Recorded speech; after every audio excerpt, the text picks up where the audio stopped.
एक समय था जब भारत कई छोटे छोटे राज्यों में बनता हुआ था। कहीं नंदवंश राज कर रहा था तो कहीं ग्रीक प्रभाव था। इसी दौरान तक्षशिला के एक महान विद्वान और राजनीति के आचार्य चाणक्य कौटिल्य ने एक सपना देखा, एक अखंड और एकजुट भारत का। मगध के नंदवंश का शासक धनानंद अपने धन और सेना के लिए मशहूर था, लेकिन लोग उसके अत्याचार से परेशान थे। चाणक्य ने इसे देश के लिए खतरा माना और एक युवा लड़के चंद्रगुप्त को अपने शिष्य के रूप में तैयार किया। उन्होंने दोनों ने मिलकर 321 बीसीई में धनानंद को हरा दिया और मौर्य वंश की स्थापना की। यहीं से भारत के पहले महासाम्राज्य की कहानी शुरू होती है, मौर्य एम्पायर। चंद्रगुप्त ने पाटलिपुत्र को अपनी राजधानी बनाया। उन्होंने अलेक्जेंडर के जाने के बाद बने छोटे राज्यों पर अपना प्रभाव जमाया।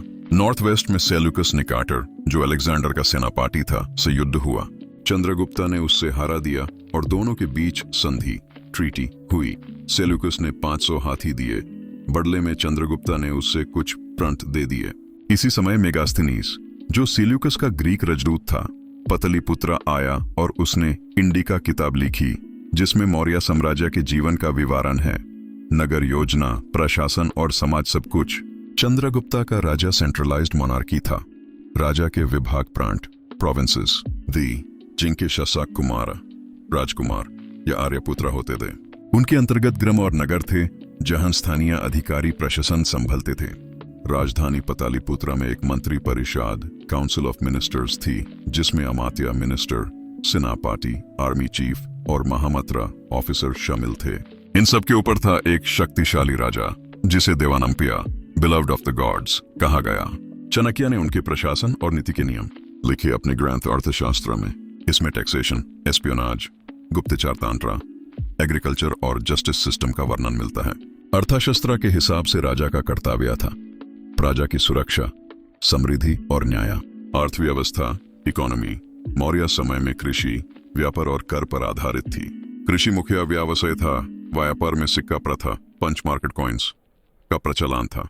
राज्य में रॉयल रोड्स और ट्रेड रूट्स बने थे, जिससे अंतरराष्ट्रीय व्यापार होता था। आयरन, कॉपर और टेक्सटाइल एक्सपोर्ट किया जाता था। चंद्रगुप्त के राज में लॉ एंड ऑर्डर सख्त था। गुप्तचर तंत्र इतना मजबूत था कि राजा तक सब कुछ पहुंचता था। ये समय भारत के नगर निर्माण और कला के लिए भी मशहूर था। पाटलिपुत्र एक सुंदर और योजित नगर था, जिसमें वुडन पैलेस और ड्रेनेज सिस्टम था, जिसका उल्लेख मेगास्थनीस ने इंडिका में किया है। जीवन के अंतिम दिनों में चंद्रगुप्त ने जैन धर्म अपना लिया।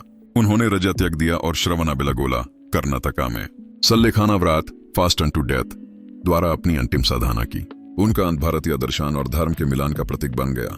उनके बाद उनका पुत्र बिंदुसारा गद्दी पर बैठा 297-273 बीसीई।